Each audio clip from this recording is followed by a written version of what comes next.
हरि ओम तत्सत। आज हम मुंडक उपनिषद के प्रथम खंड के 6वां मंत्र पर संक्षिप्त में विचार करते हैं, जो हमने अपने गुरुजी शांति धर्मानंद जी महाराज से सुने।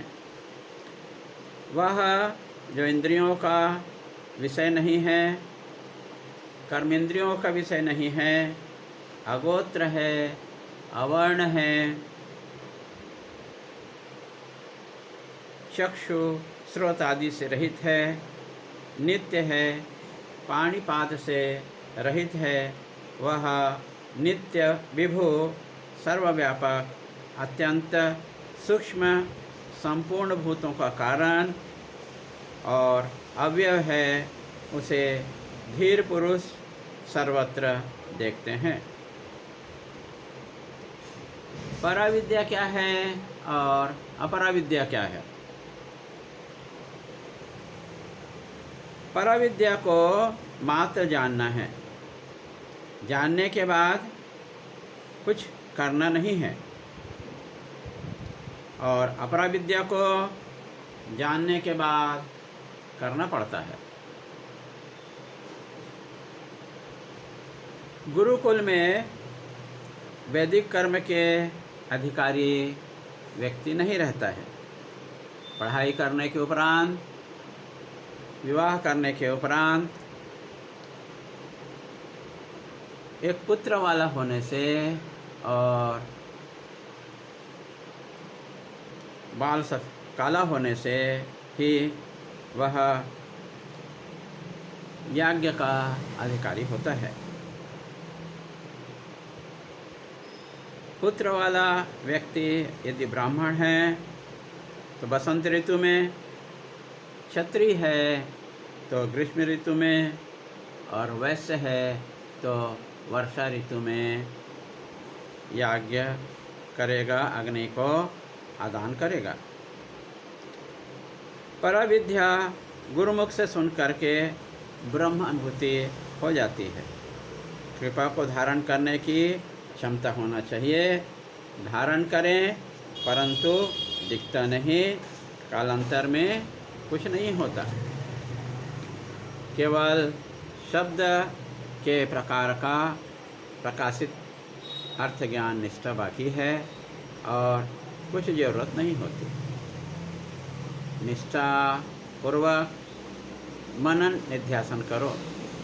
निष्ठा के अलावा कुछ नहीं है तो भूमा की प्राप्ति होगी।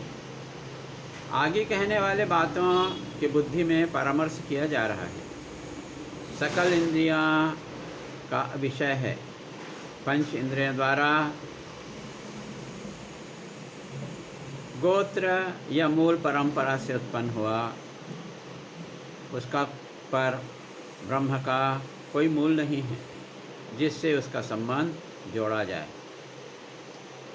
आपका कौन सा ऋषि आपका मूल है, आपका गोत्र है, मालूम ना हो तो सामान्य व्यक्ति को कश्यप गोत्र रखना चाहिए।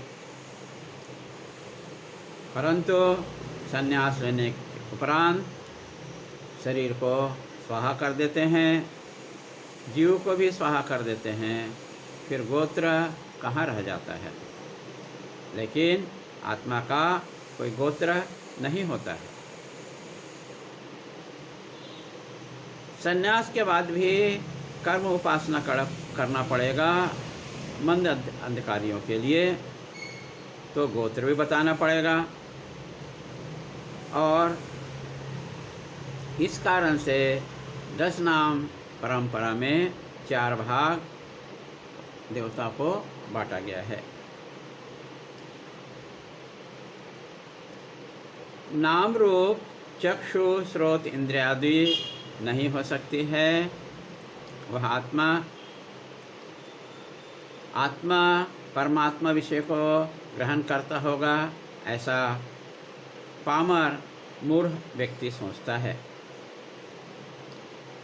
वह आत्मा ज्ञानेंद्रियां, कर्मेंद्रियां भी नहीं हैं, अतः अग्राह्य है, ग्रहण करने से भी नहीं होता है। इसलिए वह नित्य है। सावय का विनाश होता है, अतः वह निर्वय है, अविनाशी है।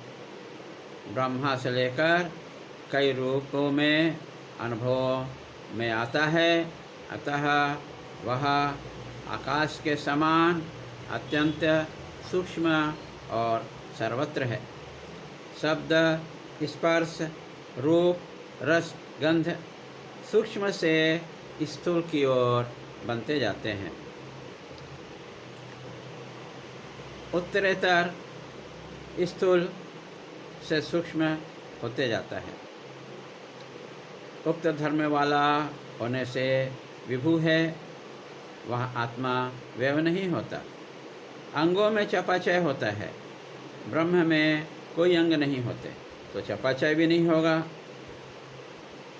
जीव शरीर वाला है, अंग है का क्षय होता है, शरीर का नाश होता है, पर आत्मा का न अंग होता है, न रूप होता है, न क्षय होता है। वह गुणात्मक सर्वात्मक है। ऐसा लक्षण वाला सकल भूतों का भी भूत होता है। सभी उपाधियों का भी अक्षर स्वरूप विवेकी लोग, धीर पुरुष लोग अनुभव करते हैं। इस प्रकार परविद्या के द्वारा अक्षर तत्व को प्राप्त करते हैं। हरि ओम तत्सत।